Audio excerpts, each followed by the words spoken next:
दोस्तों, उत्तर प्रदेश में 10 विधानसभा सीटों पर उपचुनाव होना है, जिसके लिए बीजेपी और समाजवादी पार्टी दोनों पार्टियों ने अपनी अपनी तैयारियां शुरू कर दी हैं। भारतीय जनता पार्टी लगातार मंथन कर रही है। योगी आदित्यनाथ मीटिंग पर मीटिंग कर रहे हैं। इन 10 की 10 सीटों पर रिपोर्ट्स मंगाई जा रही हैं। तो उधर समाजवादी पार्टी ने भी अपनी तैयारियां तेज कर दी हैं, लेकिन अखिलेश यादव इन तैयारियों में एक कदम आगे हो गए हैं। दरअसल अखिलेश यादव ने कानपुर की सीसामऊ सीट पर प्रत्याशी के नाम का ऐलान कर दिया है।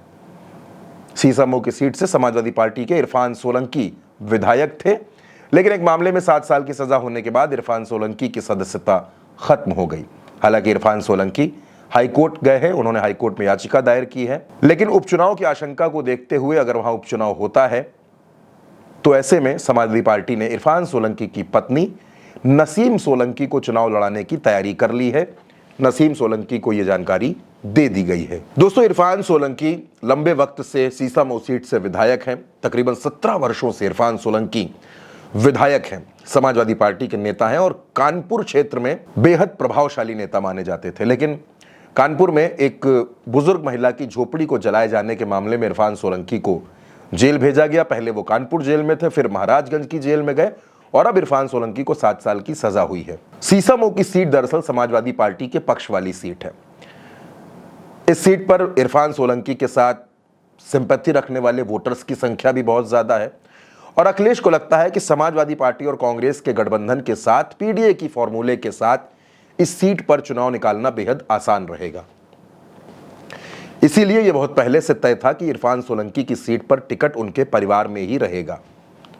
पहले इस सीट पर इरफान की मां को चुनाव लड़ाए जाने की चर्चा थी, लेकिन बाद में अखिलेश यादव ने सीसामऊ के तमाम नेताओं को लखनऊ बुलाया, उनके साथ मीटिंग की। इस मीटिंग में कानपुर के जो पदाधिकारी हैं, जो जिलाध्यक्ष हैं, जो सीसामऊ के नेता हैं, उन सभी को बुलाया गया और उन सभी से ये कह दिया गया कि इरफान सोलंकी की पत्नी नसीम सोलंकी ही इस सीट पर चुनाव लड़ेंगी और आप लोग उनको चुनाव लड़ाने की तैयारी करें। अब दोस्तों, जाहिर सी बात है, जब एक सीट पर अखिलेश यादव ने प्रत्याशी तय कर लिया है तो सीसामऊ सीट पर इरफान सोलंकी की पत्नी को तैयारी करने का पूरा वक्त मिलेगा। वहीं अगर भारतीय जनता पार्टी की बात करें तो दोस्तों, भारतीय जनता पार्टी कई बार इस सीट पर ब्राह्मण प्रत्याशी को चुनाव लड़ा चुकी है, लेकिन इस बार उपचुनाव में बीजेपी ने यहां किसी दलित चेहरे को टिकट देने का मन बनाया है।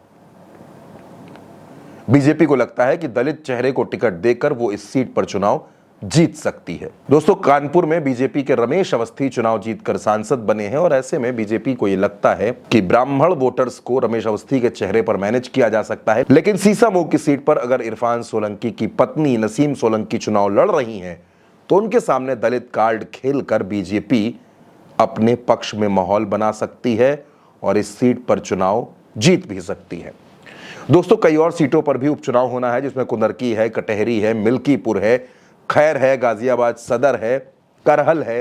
ये तमाम वो सीटें हैं जहां उपचुनाव होना है। लेकिन इस बीच अखिलेश यादव ने सबसे पहले सीसामऊ के प्रत्याशी का नाम तय कर दिया है, फाइनल कर दिया है और अब यह तय है कि सीसामऊ की सीट पर जिसका भी मुकाबला होगा वो इरफान सोलंकी की पत्नी नसीम सोलंकी के साथ होगा। यानी नसीम सोलंकी अब इरफान सोलंकी की राजनैतिक उत्तराधिकारी भी हो सकती हैं।